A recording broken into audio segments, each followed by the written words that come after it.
Well, thank you everybody for being here today as we introduce our new women's basketball coach at St. Norbert College.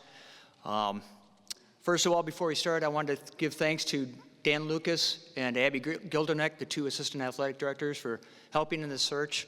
You know, any search is as good as the pool that is developed in that search. And this search developed a deep, rich pool of candidates that we had. A lot of people that many of you in this room probably know those names, and it produced a real good pool of candidates, and we think we got the gem of that pool, and we're happy that she is joining us at St. Norbert College. I want to welcome Amanda Leonhard-Perry and her husband, Ray. They were supposed to be sitting in the front row, in the second row. Ray and daughter Addison to the Green Knight family. We're very excited that they're joining us. I only had one request of Amanda in this search. When I talked to her and interviewed her, I asked for a 42-year commitment.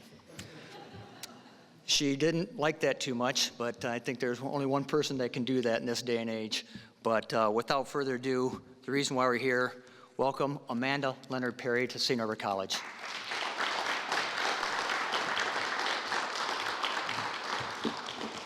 Thanks, Tim. Thanks to those of you here today. I just want to start off with a few thank yous. First off, I'd like to thank God for the many opportunities I've been blessed with in my life, this being one of them and the most recent, obviously. I'd like to thank President Brees for his leadership here at St. Norbert. I'd like to thank Athletic Director Tim Bald, Abby Gilderneck, and Dan Lucas for heading up that search committee. Would also like to thank all of you that I met or crossed paths with on my interview. And those of you here today, whether it be a small part or a large part, you are part of St. Norbert women's basketball. I'm honored, humbled, and excited. I think those are words that you hear probably in every introductory press conference that people have. But I'd also like to say that I'm ready. I'm ready to spread my wings and become the next head coach of this program. I feel my values and my vision line up well with St. Norbert and their commitment and mission of the athletics department. The biggest and most important question I will probably be asked is, you have big shoes to fill. How do you follow Coach Tilley? And honestly, I can't fill those shoes. I can't. I know how much St. Norbert and this program means to her. I can only hope that in my own shoes, with her trust and blessing, that I can continue on that same path that she has paved. And that is one of a teacher, a leader, and a role model to the young women in our program.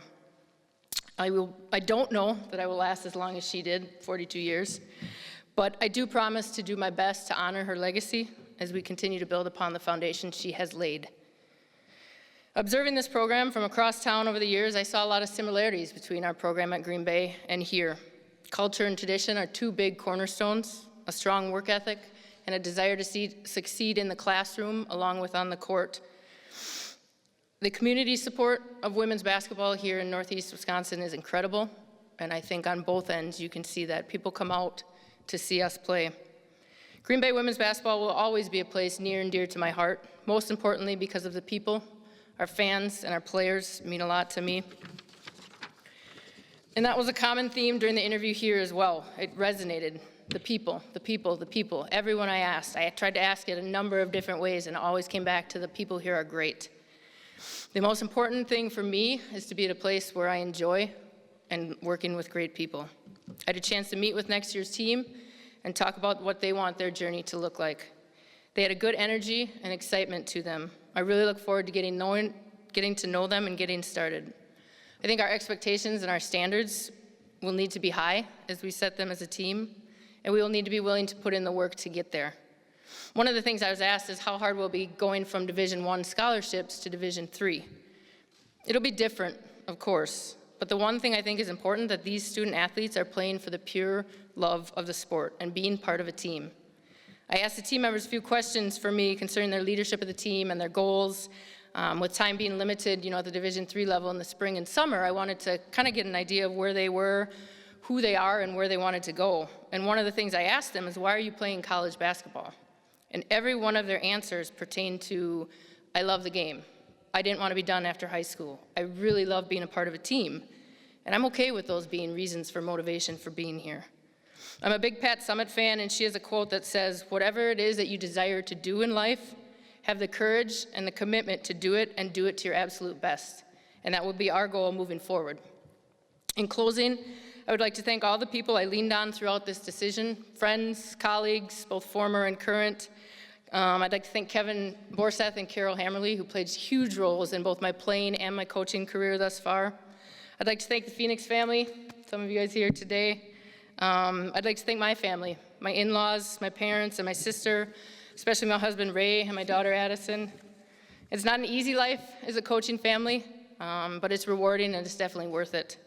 I'll just finish with a quick story about my daughter. I took this as a little sign of up from above that I was making the right decision. Tim called me Tuesday morning and offered me the job, and I said I would call him back. And I think I panicked him a little bit, but I just wanted to talk to my family one more time. Coach Borseth has been out of town through this whole process, so I wanted to run it by him. So I called Tim back about mid-afternoon and said, yes, I want to be a Green Knight. And I went to pick up my daughter after school that day. And we hadn't really had a conversation with her about making this change and taking this new job. 5-year-olds and hypotheticals don't always mesh very well together. But so we're driving home in the car that day, and I just, I laid it out for her. I said, what do you think if Mom would take a new job? I said, I won't be coaching for the Phoenix anymore, but I'll still be coaching basketball. She thought about it for a second, and she said, well, can I still cheer for the Phoenix?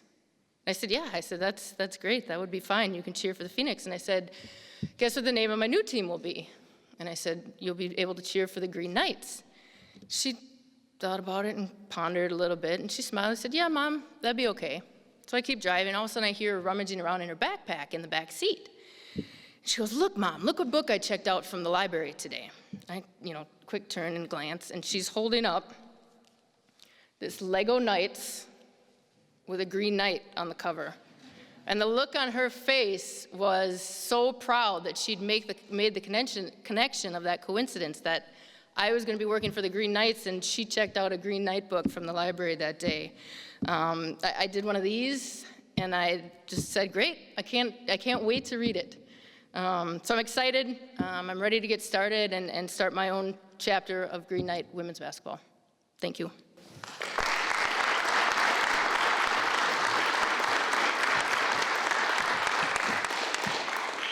If anybody had any questions, I can take those. How was the book? How was the book? We haven't read it yet. I've been a little busy kind of getting things in order, but we haven't read it yet. It's due next Tuesday, so I better get on it. Amanda, was this the first time you had applied to be a head coach somewhere in the last 11 years, or had you done that in the past? Nope, I hadn't really done that in the past. I could have probably, but I really wasn't out there seeking a lot of jobs. To me, loyalty is important. I think longevity and continuity is huge for your program.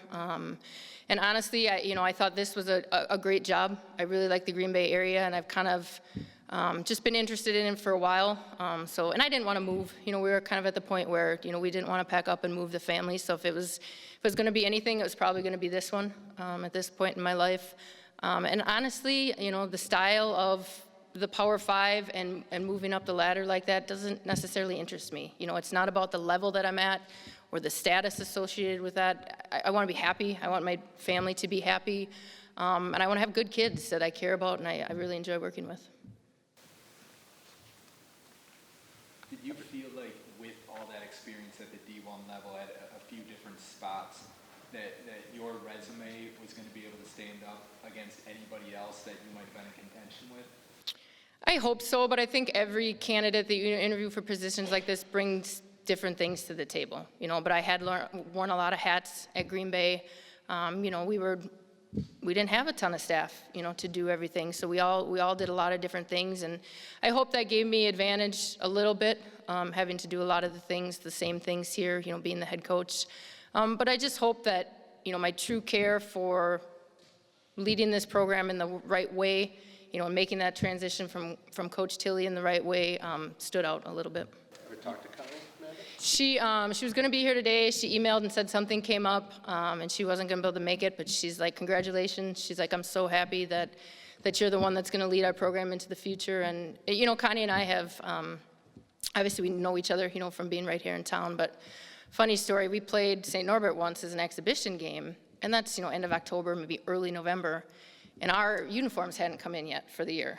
So it was about a week beforehand. I knew they weren't coming in, so I had to call Connie up. I said, hey, I was like, can you guys wear your home uniforms? I said, I've got our road uniforms from last year that we can wear. Can you guys bring your home ones over? She goes, well, we don't have our home shoes in. And she's like, yeah, forget it. We'll be fine.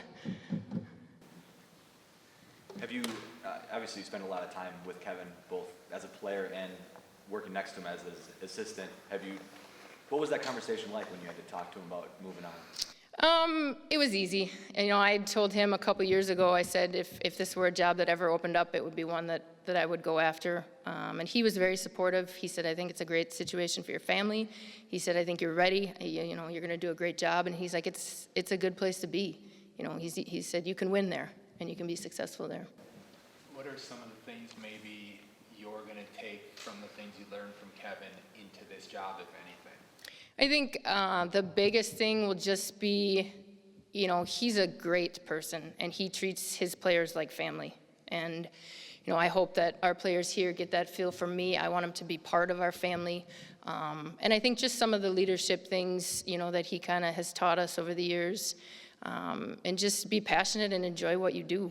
He obviously is very energetic about what he does and it shows. And I think that's important. You've been big in recruiting in the state and even beyond, but just specifically in Wisconsin, it seems like there's been somewhat of a renaissance with talented girls basketball players. There's a lot of them that slip through the cracks and don't get recruited. Have you seen through who you go after and who you see not recruited that there'll be a big talent pool, especially Northeast Wisconsin and in the state? I do. I think Wisconsin girls basketball has gotten a lot better. I think it's in a really good state right now. And, when you have a certain job that you would like down the road in your mind, we go out and we watch high school games and we watch AAU games and whatnot in the summer, you make mental notes. That kid would be really good at Division II, or, that kid would be really great for St. Norbert. So you kind of have that, a little bit of a list, in your mind of things of players that you'd like to go after. I think we'll recruit the state of Wisconsin hard. We'll also hit the surrounding states and, anybody that has a connection to here, their brother is on the football team or their grandparents have a lake house up here, that might be from further out, in Indiana or in Iowa, things like that. But recruiting is all about getting after it and making connections and building those relationships. And I think, to kind of go to that next level, you have to get those kids that fall through the cracks, those Division II kids that are out there and maybe aren't big enough or athletic enough for somebody at Division II, and you can talk them into coming here. I think that's how we take the next step. How would you describe your personality as a coach? Obviously, we watch the Phoenix, and Kevin is really into it with all the body language and everything on top. What are you going to be like as a coach? Along that lines, but maybe not quite as to the extreme as Kevin. I remember one game, we had in the old Phoenix Sports Center, and he got mad at something, and I just happened to be on the bench at that time, and he went to scuff his foot and kick his foot, and he kicked it so hard, and he was so mad that his loafer flew over our heads on the bench into the second row behind us. But I'm competitive. I hate to lose more than I enjoy winning. So I will bring a little bit of that fire, but I also know that I'm a teacher to these young women, and they need to see it modeled in the right way and respectfully and things like that too. So I hope that I can bring that as well to the sidelines. How much are you looking forward to being the coach that makes the play call with 10 seconds left to win a game? I'm looking forward to it. That's all the players, though, right? They do all that. I'm looking forward to it. Like I said, I'm ready. You can kind of get to a certain point in your career, and you just feel that itch to, that you need more. And I'm ready to do that. I hope, I plan to model us a little bit after Green Bay, with some of my own tweaks and things like that. But it's exciting to be that person, and I'll be one that takes all the blame and deflects all the praise. And I hope that my players will see that. You kind of touched on this a little bit, but you're not just taking over for any coach here. Have you thought about the pressures or people trying to compare you early on with what Connie did? And how do you feel about that? Yeah, you have to think about it. It's the giant elephant in the room, so to speak. But just in my conversations with Connie throughout the years, I think I'll, be able to pave my own way a little bit, but yet, keep her legacy and her, legendary status tied to this program because she is this program. She's been here for so long that's what St. Norbert is known for. And, the early years and things like that, I just kind of hope to be a little bit of a caretaker to that. you know, and then expand out from there. But I hope for her to be a resource for me. You know, I'd love to be able to pick her brain and ask her some questions, but like I said, I can't follow that. You know, she is Coach Tilley, and I'm me, but I just hope to honor her legacy as best I can.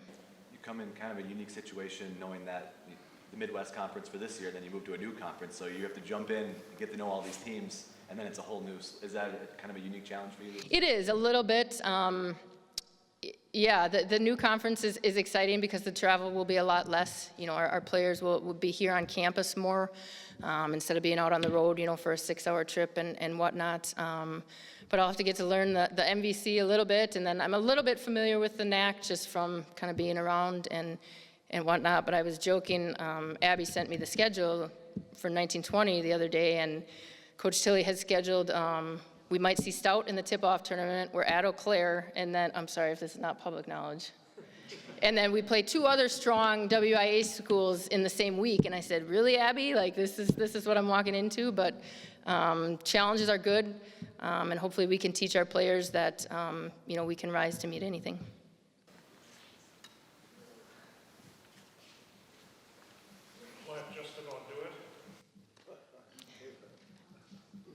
Thank you very much.